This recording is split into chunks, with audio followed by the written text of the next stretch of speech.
Welcome, everybody. My name is Ben Dudley. I'm the Director of Mainers for Clean Energy Jobs. We're a coalition of businesses, business associations, labor unions, and environmental leaders who form to advocate in support of the New England Clean Energy Connect. Our presentation today is about the Clean Energy Corridor and its unprecedented level of environmental protection, an overview of the DEP order permitting the construction of the New England Clean Energy Connect. Before I introduce our presenters, I just want to explain that we're gonna present for about 40 minutes or so, and then we're gonna spend some time doing Q&A. At the bottom of your Zoom window, there should be a button that says Q&A. If you press on that, you should be able to post questions there. And then at the conclusion of the presentation, I will read the questions in the order that I received them. I'll give the questions to our presenters. So with that, I'm going to jump right in. Our presenters today are Tony Buxton and Benji Borowski. Tony has been a key player in Maine and New England on energy and infrastructure issues for decades, playing an important role in every major piece of energy legislation in Maine and in the last 30 years, as well as being involved in the formation of ISO New England, the operator of New England's electricity grid and the markets that supply it. In recent years, Tony has focused on overcoming challenges to infrastructure development in New England, both fixed and network in nature. Benji's practice area focuses on efficiency and renewable forms of energy, onshore and offshore wind, large and small scale hydro, marine hydrokinetic, biomass, and solar. His work includes legislative and administrative representation of solar power producers, opposing an unfavorable rate design, and assisting an innovative offshore wind project in receiving regulatory approval. They both represent the Industrial Energy Consumer Group, an association of large manufacturers and major employers in Maine. Welcome and thank you to you both. Thank you to Ben Dudley and to Mainers for Clean Energy Jobs for hosting us today. Benji Borowski and I are partners at Pretty Flaherty, a regional law firm with offices here in Augusta and Portland, and have been privileged to represent Industrial Energy Consumer Group before the DEP and LUPC, with Benji taking the lead on the permitting of the New England Clean Energy Connect. We're here to brief you today on the decision of the DEP in regard to the power line, and to do so from the perspective not of Central Maine Power Company, but of our client, the Industrial Energy Consumer Group. It is not the perspective of CMP, and we want to make clear that, as a disclaimer, that we're offering our own opinions today, not the opinion of the IECG, but clearly those opinions have been formed in that advocacy. We also want to make the point that IECG, and we believe to society generally, the issues surrounding this line are much more than just the addition to the world of another large power line. Instead, we argued to the DEP, and as did others, and to the Supreme Judicial Court of Maine on the unsuccessful appeal by NextEra of the DEP decision. I'm sorry, the PUC decision, that the issues here are much more fundamental to our problems as a society. And specifically, they are whether, how, and when our society will make the energy and policy decisions essential to deal with the climate risk we face. We urge you to make no mistake as you talk to your friends and neighbors. The NECEC is a climate mitigation project, bringing 1,200 megawatts of clean energy from Quebec to New England to partially replace 5,000 to 8,000 megawatts of retiring coal, oil, and nuclear plants, all of which are baseload in nature, throughout New England. And true to the script that might be written for a movie, the opposition to NECEC is financed largely, though not entirely, by fossil fuel generators or their owners, making this battle, in a sense, a microcosm of the larger battle over climate throughout the world. So the question that this project poses is, can we make decisions that make our climate better than it is, that mitigate climate change, and do so in the time frame that's required to meet the objectives articulated by the NPCC and others. I would note that, as you know, that this power line effectively has been defeated once already by those same fossil fuel entities and others in New Hampshire, when a line to serve the same purpose was defeated before the New Hampshire Energy Facility Siting Board. Next slide, please. But let me answer the question: who is IECG, and then why is it supporting the line? IECG is a incorporated Maine trade association, which since 1985 has represented large industrial energy consumers, some of whom also generate a bit of power and sell it. That representation has been before the Maine PUC and Congress, before the Maine legislature, and before the New England Power Pool and the Federal Energy Regulatory Commission. Indeed, every place that we could go to affect the cost and reliability of energy.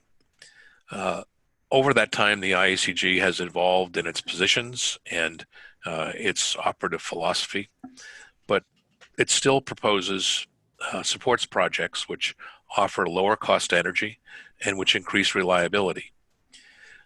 On many occasions, we've been adverse to utilities, including Central Maine Power Company, and that makes our perspective here today perhaps more important, because we decided as the IECG to support this project for several reasons that we'll lay out. After having been in opposition on issues, for example, like net metering and the Maine Power Reliability Project, by far the largest transmission project Maine has ever seen.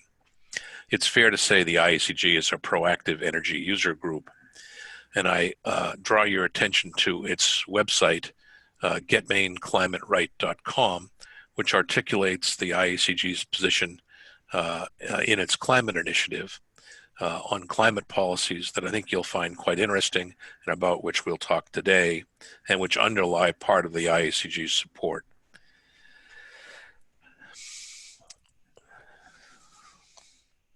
Most importantly, we're here to discuss today the DEP's decision and how that decision incorporates the pressures that you feel as a citizen, that so many of your fellow citizens feel, that the IECG feels, to move to a better form of energy supply. The DEP statutes have not changed dramatically in years. They are not the most articulate of statutes, and litigating a massive case like this takes time before the DEP. It took, in fact, 29 months. And what's important about this decision is how it incorporates the need to adapt our society to the challenges of climate risk. Next slide, please. I mentioned earlier that there are 5,000 to 8,000 megawatts of power plants retiring in New England. This depiction is a representation of which plants are retiring and what are new, which are new, and what are continuing to operate as they were. But the salient fact is that the plants that are retiring are baseload plants, and we need baseload capacity as the foundation of the electric grid to keep the lights on. ISO New England has, in the last 2 years, warned New England's governors and other public officials that if we do not replace the 5,000 to 8,000 megawatts of retiring plants on a timely basis, that New England will risk rolling blackouts and brownouts by 2024. And you all know that 2024 is virtually tomorrow in energy infrastructure construction terms. We don't have a lot of time, and the cost of delay could be very, very significant. In fact, our members' plants cannot continue to attract investment capital if they can't assure their owners that the lights are going to stay on and they will be able to continue to produce their products. Next slide, please. This slide depicts the interconnection queue or line for new projects being proposed in New England. And as you can see by examining it more carefully, it's almost 20,000 megawatts of wind and solar projects. New England's total generation today is about 30,000 megawatts. And at any given day, we might go between 14,000 megawatts and 25,000 megawatts in the summertime when it's really hot. Occasionally, we might, in a very rare instance, need more. But these projects won't all get built. And more importantly, even if they did, they are intermittent in nature and not base load. And so that raises the serious problem of reliability. And we also know we can't have reliable power in the wintertime from all of our gas plants, because in the wintertime, gas goes for heating and first, and for generation second. And so a number of our plants are disabled by an inability to get fuel in the wintertime. So the replacement of those baseload plants is pretty important, and it's very important to IECG. But there's an even larger issue, and that is how we adapt to the challenge of climate. Next slide, please. IECG has concluded and has implemented its conclusions in its advocacy for NECEC that our society can reach zero carbon by 2050 only if we seek to rely overwhelmingly on beneficial electrification. And as you know, that concept means that we replace heating fuels and transportation fuels with electricity. It's already happening to some extent. It's not happening quickly enough. It requires two kinds of transformation. It requires that we move to heat pumps instead of heating, as we do 60% of our homes, with oil. And it requires that we move to electric vehicles, as we're doing with some cars and increasing numbers of small vehicles, small delivery trucks, and so on. Some say that transition will take a long time. We think it's going to be relatively quick, but in the context of the 30 years between 2020 and 2030. On this page, IECG outlines its key principles on climate strategy, and I'm just going to highlight the first two. First, prudence requires acting on consensus climate science. That's our first principle. The second principle is that prudence also requires investing on the basis of biggest climate bang for the buck, or doing the low-hanging fruit, low-cost things first. And that's why doing something like NECEC is so important, because it's an option today that increases our reliance on renewables, decreases our costs, and moves us toward the world of beneficial electrification. IECG agreed to support NECEC when CMP agreed with us that it would not cost Maine ratepayers anything in their rates. CMP has rigorously kept its word. In addition, Maine energy costs, all New England energy costs, will fall slightly per kilowatt hour, totaling millions of dollars a year for Maine alone. And secondly, with the public advocate, IEC negotiated additional benefits from Hydro-Quebec and Avangrid, the owner of CMP, in the amount of $260 million over a period of 40 years. Some of those benefits are very important. They're help to low-income consumers. They are investments in heat pumps. They are electric vehicle charging stations and other important incentives. And that arrangement, I think, may get even better sometime in the near future. These benefits matter, but what really matters is the movement to beneficial electrification. Next slide, please. Beneficial electrification works only if two conditions are met. First, we have to move our generation from fossil fuels to renewables, and we have to increase the size of the grid by 3 to 5 times. The reason for that is we're moving all of our heating to electricity, all of our transportation to electricity, and we are a winter peaking society in New England, and that will require larger distribution lines and transmission lines. But it's been shown by others that it can be done at no increase in societal cost if we do it carefully and intelligently. But the major constraint is, as we do that, we cannot increase the cost of electricity in comparison to other fuels in any significant way. Because if we do, consumers will insist on staying with those other fuels. Right now, those other fuels are more expensive than electricity, and we need to keep it that way. The beneficial electrification, therefore, is built on the principle of renewability and on the principle that costs must remain low. The IECG's advocacy of NECEC is built on those principles, and it's important that you know that as we go through both the review of what happened in the case, and more importantly, the nature of the decision the DEP has issued. I'm pleased to turn this over to the man who led the effort at the DEP for IECG, Benji Borowski. Good afternoon, everybody. I'm going to walk you through the DEP decision. As you know by now, it involved two agencies, the Department of Environmental Protection and the Land Use Planning Commission. Today, we're going to focus on the DEP and the DEP's order. To permit the project, the DEP relied on two statutes primarily, the Natural Resources Protection Act and the Site Location of Development Act.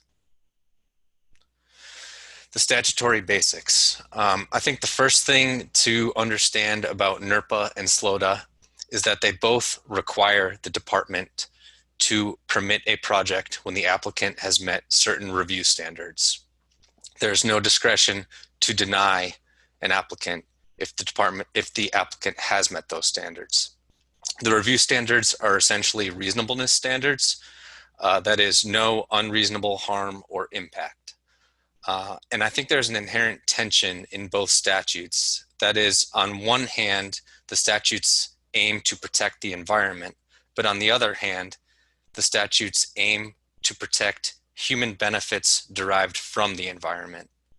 And I think that tension plays out a little bit in the standards themselves. The standards allow impacts, they allow reasonable impacts, and they even allow impacts that are not unreasonable.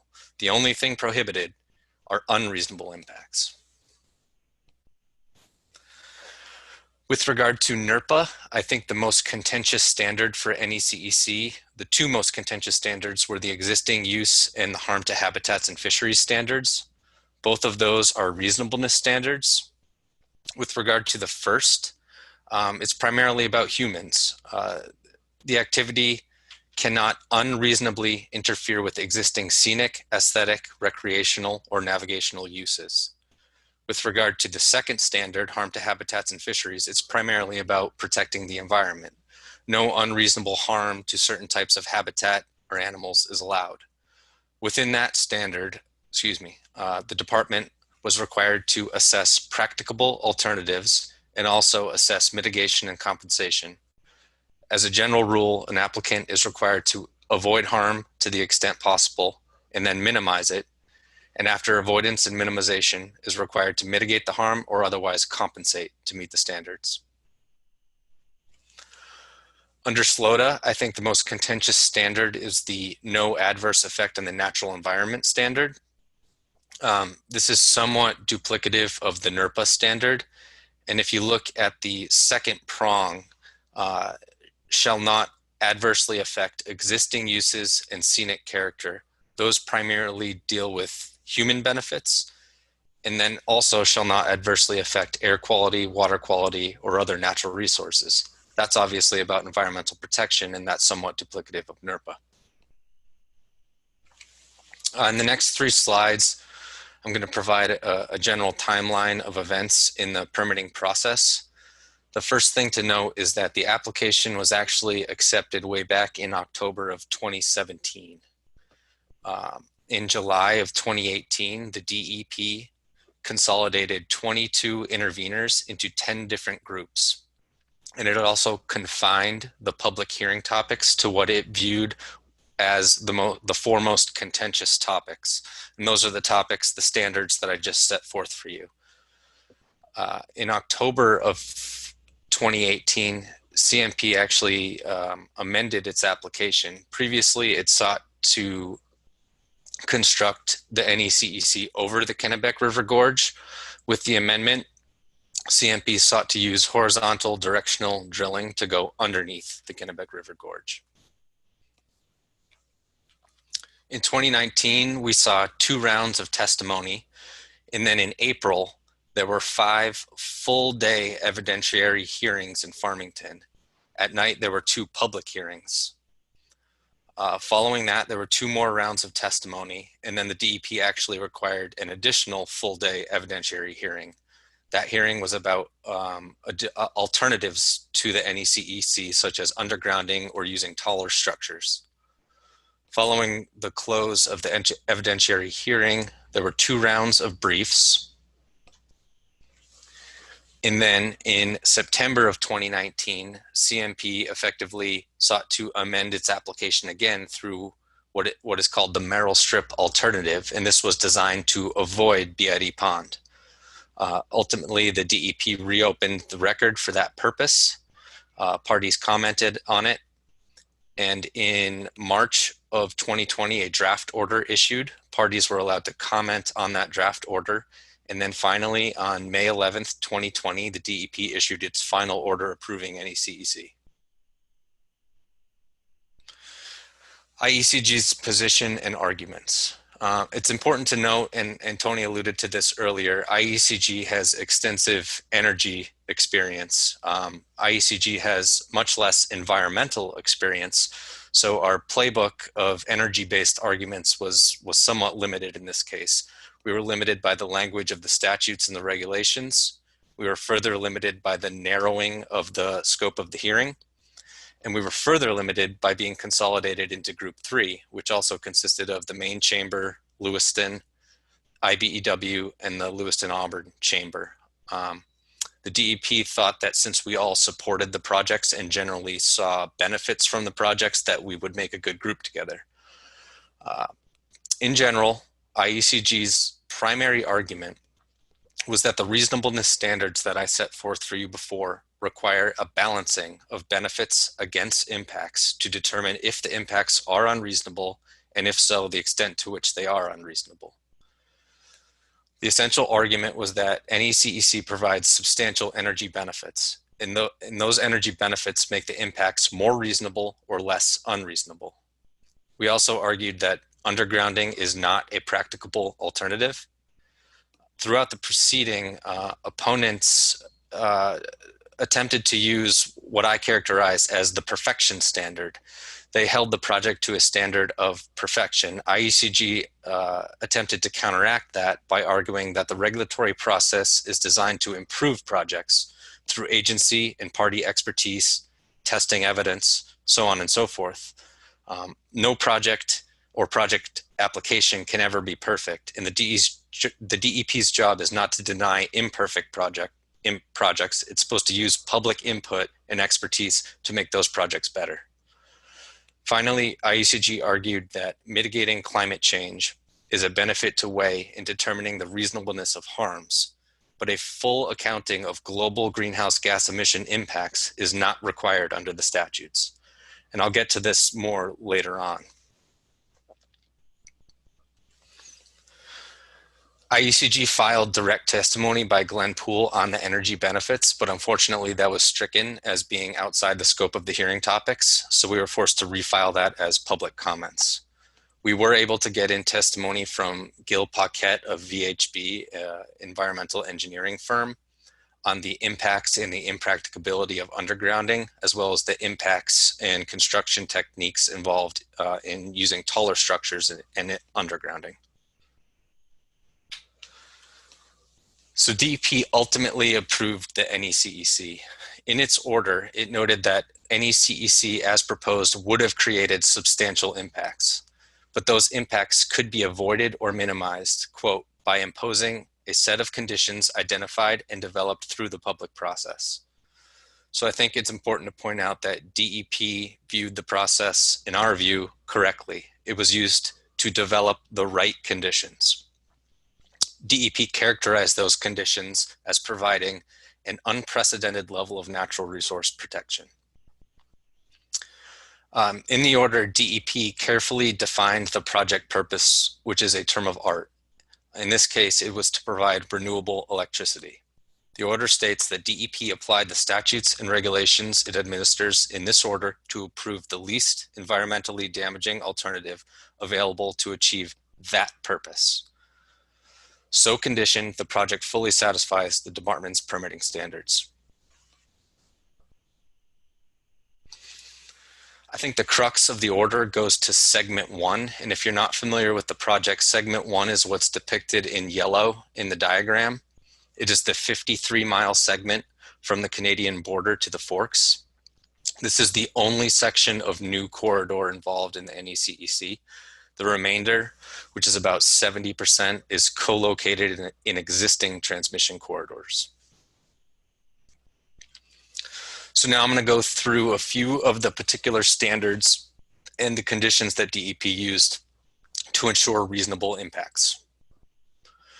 With regard to scenic impacts, the DEP used a very granular, almost feature-by-feature analysis, and the standard it applied was no unreasonable adverse effect, or UAE. With respect to the Kennebec River and Beatty Pond, DEP found no UAE. That is because, with respect to the Kennebec River, DEP changed the project from going overhead to going under the river. At Beatty Pond, the Merrill Strip alternative essentially avoided Beatty Pond. With regard to other features, however, DEP said that there would be no UAE only if CMP met certain conditions. And I just wanted to highlight a few of the features that DEP so conditioned. There were maybe 50 or 75 specific features, but I think these highlight the granularity that DEP went into. With respect to Coburn Mountain and Rock Pond, DEP required additional tapering and non-specular wire. Non-specular wire just means non-reflective. Old Canada Road, DEP required vegetative buffers. At Moxie Stream, DEP required taller 35-foot vegetation within 100 feet of the stream and non-specular wire. I emphasized taller 35-foot vegetation because it highlights a little bit of the tension in the statutes. In order to accommodate taller vegetation, in general, you need taller structures. Taller structures, in general, create more construction impacts and more permanent impacts. You might need bigger machines to get in, you might need more concrete, or you might even need anchoring structures to keep the anchoring systems to keep the structures upright. With regard to the Appalachian Trail, DEP required non-specular wire, vegetative buffering along Troutdale Road, and also shorter poles along Moxie Pond. I emphasize shorter because that again highlights attention. In general, taller vegetation is better for the environment. Taller vegetation is taller poles. When you have shorter poles, you have shorter vegetation, and it's objectively worse for the environment. But in this case, at the AT, because there are humans involved, DEP required shorter poles so that humans wouldn't have to look at them. We could probably do an entire webinar on the AT itself. It's an interesting case study because CMP actually owns the corridor on which the AT exists. It provided an easement to the National Park Service for the Appalachian Trail to exist. And there's an existing transmission line already there. CMP, in fact, reserved the right to build another overhead transmission line within that easement. And that's all I'll say about that for now. Next, I'll turn to practicable alternatives, LEDPA, which means the least environmentally damaging practicable alternative. In the order, the DEP discussed two notable modifications. Both reflect the value of the permit review process and the potential for projects to evolve during this process. So again, DEP recognized that the process is designed to make projects better. With respect to the first modification, the picture at the top shows the Kennebec River crossing. Initially, this was overhead. It is now underground. The two green structures represent the termination stations. That's where the wire will go in the ground on one end and come out of the ground on the other end. You note the width of the river there. The green structures are very far away from the river. There's absolutely no chance they will ever be seen due to the topography and the fact that full height vegetation is required here. I also want to highlight the orange lines. Those are actually permanent access roads. So to some extent, in order to appease humans using the river, whitewater rafting, kayaking, or fishing, you have to create more environmental damage through an access road on either side. I also would point out the irony that just upstream of this crossing, there is a man-made dam producing power. There are transmission facilities there. And in fact, it is controlled releases of water from this dam that make whitewater rafting so good in this area. So I think it's a little disingenuous to say that transmission lines are completely incompatible with this area. The second picture at the bottom shows the Merrill Strip alternative. Initially, CMP was going to use the purple route because the owner of this slice of land held out. Ultimately, CMP was able to negotiate rights to use that land, and the result is a much shorter and straighter project. You have fewer structures, you impact fewer wetlands, streams, and vernal pools. You also no longer really see the project from Beatty Pond. So it is objectively a better environmental alternative, yet opponents said when CMP attempted to do this amendment that it was too late. CMP either needed to start over or the project should be denied with prejudice. Thankfully, the DEP did not buy that argument and recognized that projects should evolve with public input. Another alternative that was discussed in great detail during the proceeding was undergrounding.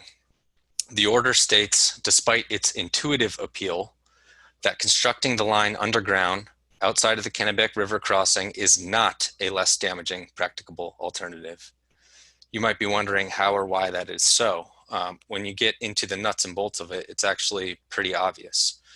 When you have an overhead transmission line, you can site the structures to avoid sensitive areas such as wetlands, streams, or vernal pools, and you can span those.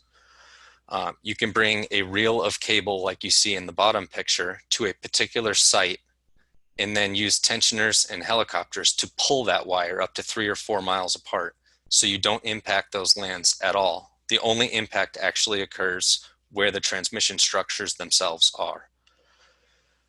With undergrounding, conversely, you need to dig or blast a 53-mile continuous trench. The trench is 6 feet deep at a minimum, and it can be between 12 and 23 feet wide at the top. With underground wire, it has a much denser copper center, and you can actually only fit around 2,000 feet on a given reel. The picture of the reel that I'm showing at the bottom is actually for an overhead project. There's about 5,000 feet on that reel. With underground cable, you can only fit about 2,000 feet. You have to bring that reel directly to the trench. So you have to build access roads to the trench, and then you have to lay the wire down parallel to the trench. Effectively, you have to build a construction highway parallel to the trench for 53 miles. You can imagine trying to get a truck with that amount of clearance, which may be 2 or 3 inches, through just a small frost heave in Western Maine. It would be nearly impossible. And then driving it along the trench where there's ledge, vernal pools, wetlands, would be nearly next to impossible. More so, I described earlier that the cable itself is limited to 2,000 foot segments. Those segments need to be spliced together. The structures that I'm showing in the picture at the top are splice vaults. Those are precast concrete structures. You need to excavate for those and then pour wet cement in the bottom. The cable is spliced together within those structures, but at each one of those structures, you need to build permanent access roads because that's where you We'll test the wire in the future, and if there's any reliability problems, that's where you will fix it. So I think it's pretty obvious that undergrounding the line in Western Maine would have created much, much more environmental damage, but that didn't stop opponents from arguing that it should be done. Next, I'll talk about tapering and taller vegetation. The order required CMP to maintain tapered vegetation along the entire segment 1 corridor, 53 miles, except where CMP must maintain full height vegetation, 35-foot vegetation, or taller vegetation for deer travel corridors. To understand what that means, I think you need to understand what the wire zone is. In the picture on the right, you can see that the wires are actually about 24 feet apart. On either side of that 24 feet, you need a 15-foot buffer. This is called the wire zone. It's about 54 feet, and it must be cleared and then maintained as scrub shrub, which is less than 10 feet. It must be cleared that way because electricity can arc, and if you have taller vegetation 20 or 25 feet away, the electricity can actually jump and cause reliability outages or even forest fires. In its original proposal, CMP proposed to clear and maintain the entire 150-foot corridor as scrub shrub. Then through the process with consulting DEP, CMP agreed to do some limited tapering to reduce visual impacts. Based on consultations with the Department of Inland Fisheries and Wildlife, CMP agreed to do additional tapering to reduce habitat impact for deer. Now, what is the proposal? In a final order, I'd say that DEP entirely flipped the script. DEP required tapering for the entirety of segment 1, except for where taller vegetation is required. CMP can only do mechanical maintenance. No chemicals can be used. The 54-foot wire zone is the only part of the corridor that will be cleared. It will then be maintained as 10-foot scrub shrub. On either side of the wire zone, there will be tapers. 3 taper zones, one of 15-foot vegetation, one of 25-foot vegetation, and one of 35-foot vegetation.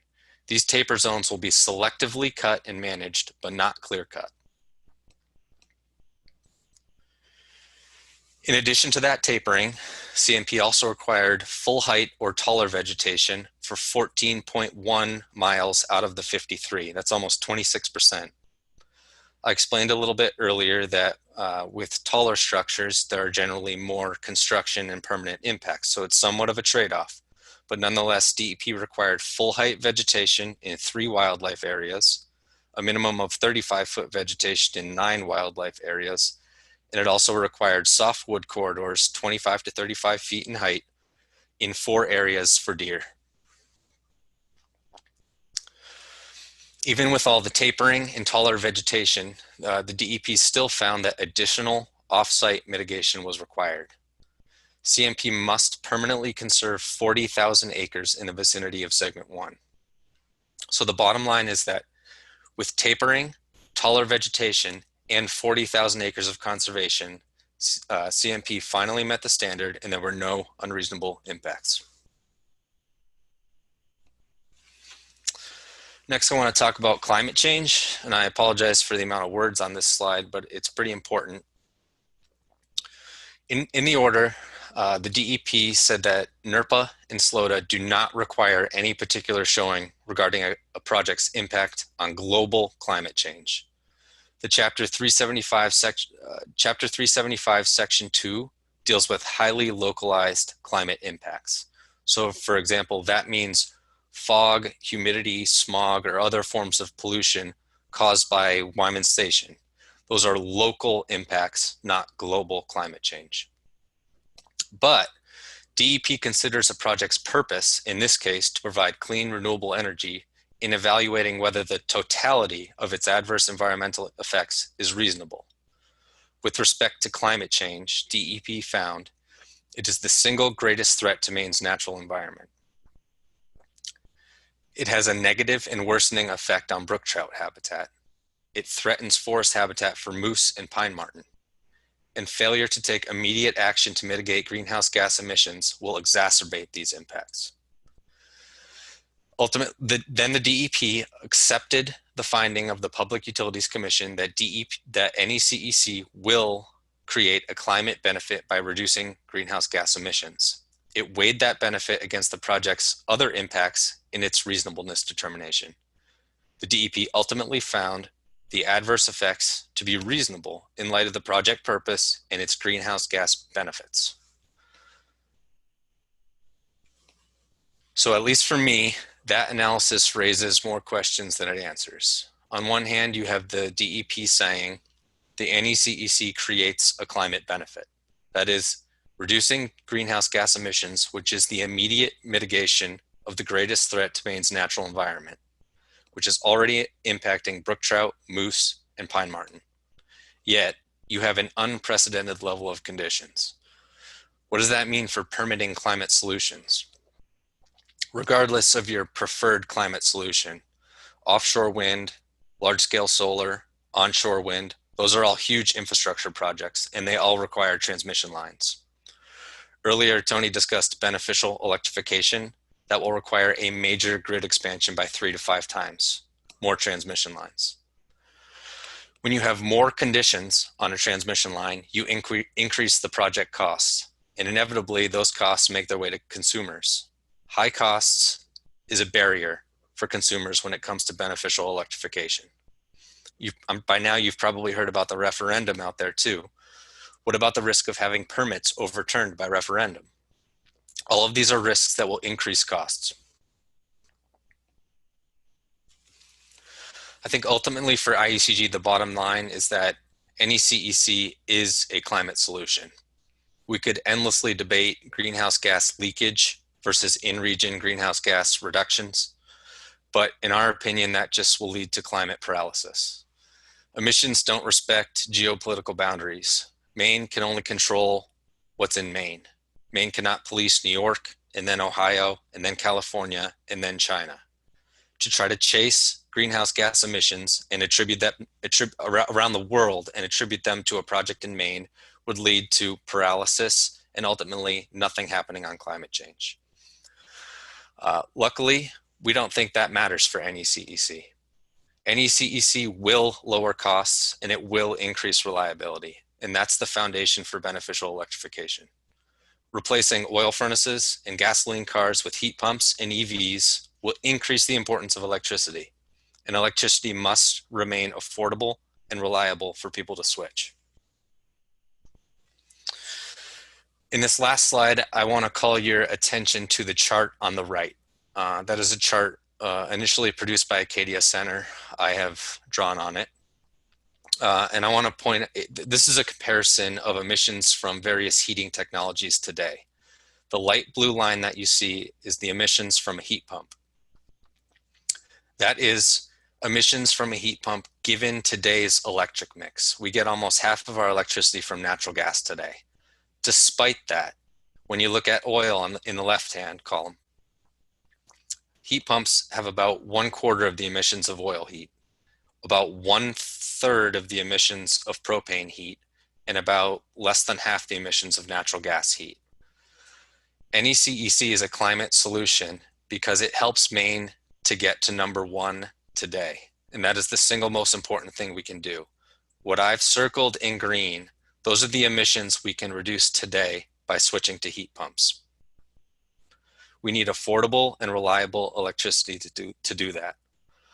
Over time, as the generation mix is strategically decarbonized with more and more forms of renewable energy, the emissions benefits of heat pumps will actually increase.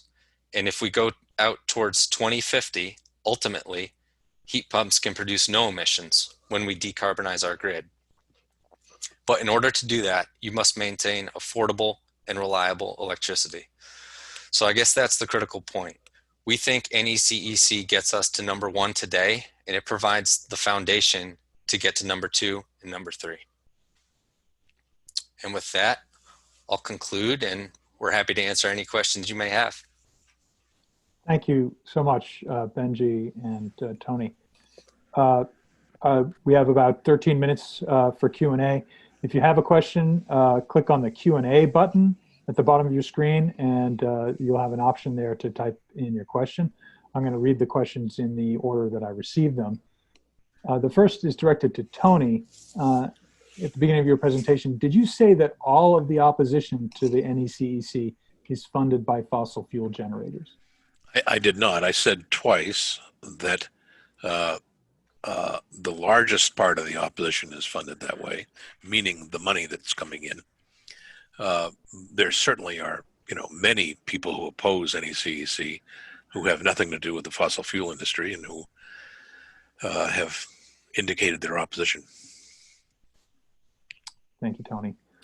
The next question's a little off topic, so I'm going to put you guys on the spot a little bit. Can you address the suit challenging the constitutionality of the referendum? Benji, would you like me to handle that?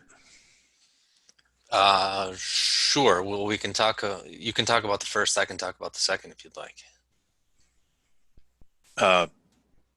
Well, the IECG is an intervenor in the ongoing litigation challenging the constitutionality of the referendum question itself. That case may or may not be handled by the Superior Court. If not, it'll be handled by the Supreme Judicial Court. A decision would be necessary sometime this summer. I expect the parties to be the same as they were on the appeal of the PUC decision. And basically, the first party to intervene in support of the referendum question was NextEra, which owns Seabrook and the 846 megawatt oil-fired plant in Yarmouth. I'll add that I think the crux of the issue goes to permitting too. Under Maine's Constitution, citizens have the right to enact legislation, but in this case, they're attempting to overturn a permit, which is administrative or adjudicative in nature. So the question is, do we want to do things by a permitting process involving the evolution of a project and science and expert witnesses and testimony, or do you want people to just go to referendum and say, approve this project, give us our permits, or disapprove this project, take its permits away? As Benji says, it's fundamentally a question of whether you use science, cross-examination, expert testimony, reason, and law to decide a question, or whether you use television ads. There are arguments on both sides, but generally speaking, as we may be experiencing right now, a reliance on science may be preferable in the long term for society when making major decisions. I'm also, I'll weigh in here briefly. Orlando DeLogue, Emeritus Professor of Law at UMaine Law, wrote about this in a recent Maine Law Review, and I'm happy to share that with attendees. I'll email that out. The point that Orlando made is a good one. He talks about the separation of powers, and the legislature has certain powers, but other powers are held by the judiciary and by the executive branch. The PUC decision is a decision by the executive branch. And interfering with that by a specific piece of legislation aimed only at that decision is, in our view, entirely unconstitutional. And the case law on that is very strong from around the country. Thank you, Tony. The next question is, will this power corridor ever be used to transport fossil fuel derived energy? So that's a great question for Hydro-Quebec, who did our last webinars. Well, the answer is that Hydro-Quebec is committed by law through contract with Massachusetts to provide Massachusetts with only energy from its hydroelectric system. Hydro-Quebec has 30,000 megawatts of hydro and about 500 megawatts of natural gas. It is entirely possible that someone with far superior intellectual ability than any human could trace an electron and find that in the few hours that gas plant runs, that perhaps an electron will come across it from the gas plant. The fact is we'll never know. And what's important here is the intellectual rigor of the analysis. We're replacing coal, oil, and nuclear plants with hydroelectric power. That is fundamentally a change for the better. And as Benji indicated, to go down different paths is to become paralyzed, because you can never know. Electrons go where the switches are open, and an electron from Maine can go all the way to California under certain circumstances. We don't track the system that way. We have other ways of doing it that are legally enforceable, and that's what Hydro-Quebec and Massachusetts have entered into. Great. Thank you, Tony. The next question, are fossil fuel generating stations subject to such stringent standards as those that you've presented here? Go ahead. Standards in the Natural Resources Protection Act and Site Location of Development Act, if a fossil generating station sought to be built in Maine, it would be subject to the same standards. But I think it's also worth pointing out that no project in Maine history has been subject to the level of scrutiny that this project was subjected to by DEP and LUPC. 29 months of consideration, the procedures that Benji laid out, a 229-page decision, focusing on 75 different features of the environment. It's stunning in its comprehensiveness and its thoroughness. And remember, this is a Maine agency. It's not a federal agency. It does not have unlimited resources. And what Benji has raised is the question of what are the next projects? How are the next projects going to be treated? And just to give you a comparison, when the Maine Power Reliability Project was built, which is a much bigger set of transmission lines, because they were located on existing rights-of-way, there was not even a public hearing held on those permits. That's how non-controversial they were. Clearly, this is evolving, and it's an important phenomenon. I'll note that the DEP says itself in the order that these conditions provide an unprecedented level of natural resource protection for transmission line construction in the state of Maine. And I guess my point is that could be scary in the context of beneficial electrification and trying to get to no carbon by 2050. If it becomes harder and harder to permit infrastructure, we're in a lot of trouble, especially if you can go to referendum and overturn permits.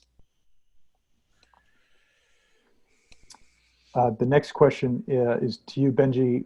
Why didn't IECG support the position of some project opponents that DEP needed to add numerous significant conditions to the NECEC application, even after NECEC amended its application twice, in order for the project to meet minimum DEP standards for approval? Why didn't IECG support more extensive conditions? Well, I highlighted IECG's arguments, and it started with the argument that the reasonableness tests require a balancing of benefits with impacts. And we presented about 50 pages of testimony from Glenn Poole on the nature of the energy-related benefits, and that was stricken. And I think ultimately that was lost. I don't think the DEP considered the specific energy benefits of NECEC. If it had, I think it might have changed the baseline. And I think IECG's argument was that the benefits are so extensive and so important for things like beneficial electrification and ultimately reaching the climate goals, that the harms were less unreasonable than they may have appeared. So we weren't out there saying we need stronger conditions. We were saying, hold on, let's think about the benefits. These are serious, significant benefits, and we need to be able to permit projects like this in the future. Thank you, Benji. The next question, a bit of a repeat of the first question, but I'll go ahead and ask it. Tony and Benji, you seem to lump all opponents into one group that sought a perfect application. Was that really the case? No, sorry. That was a mischaracterization by me. There were some far more reasonable groups and some that used the process really well, in my opinion. CLF, for example, the Nature Conservancy, for example, others who shall remain nameless, I think, emphasize the perfection standard. There were some who raised really good issues and did them very well. For example, the brook trout advocacy group was an opponent. Its testimony was very specific. It was thoughtful and contributed, I think, to the conditions. And we have a better project as a result. And absolutely with CLF and the Nature Conservancy too. I'll point that CLF signed on to the stipulation. Tony alluded to that earlier, 260 million in benefits. It's going to provide money for heat pumps, for electric vehicles. It's going to provide money for decarbonization studies, relieving some constraints to get more renewables online in Maine. That's all great things. And specifically the Nature Conservancy, in the DEP permitting process, argued for more preservation and some taller structures in places to accommodate taller vegetation, and I think got some real environmental benefits out of that. Yeah, kudos to them. The next question, please comment on the NECEC as a battery for New England solar and offshore wind generation. I'll take that. We have to our north the Hydro-Quebec system of 30,000 megawatts of hydro. On the entire border of over 200 miles with Quebec, we have not one transmission line crossing it into Maine. That is ridiculous because the interdependence of the province and Maine and New England is only a positive thing. And this is one way it can be positive. For example, if we build offshore wind in the Gulf of Maine, it will be winter peaking. The Hydro-Quebec system is most stressed in the winter because a lot of heating in Quebec is done by electric heat. And it may be better to use offshore wind funneling into the New England grid, working in tandem with the generation that is instantaneous from the Hydro-Quebec reservoirs. That's also true to some extent of solar. If we're going to have a lot of intermittent electricity, there is enormous benefit in having a partnership with an entity that has 30,000 megawatts of power that is available at the flick of a switch. I think fundamentally, the most rudimentary form of a battery that we have today is pump storage. When electricity prices are really low, we actually use electricity to pump water uphill and hold it in a reservoir. And then at times of great need, you can release that water back downhill and create electricity. That is a form of energy storage, and that's essentially what all hydro is. So in the future, if we continue to build a lot of renewables in Maine and we don't have sufficient battery storage, there will be times where we have surplus energy. We can transmit that surplus energy north and essentially hold it behind dams. And then when we need it, we can release that energy. Yeah, great question. Well, I'm noting that we are just a minute past our hour. I want to thank our presenters, Tony and Benji, for an outstanding presentation. I did make a video of this, and we will make that available. I will email you the link, and it will exist on the Mainers for Clean Energy Jobs website as well. Thank you to everybody who participated in this webinar. Thank you. Thank you. Have a good evening.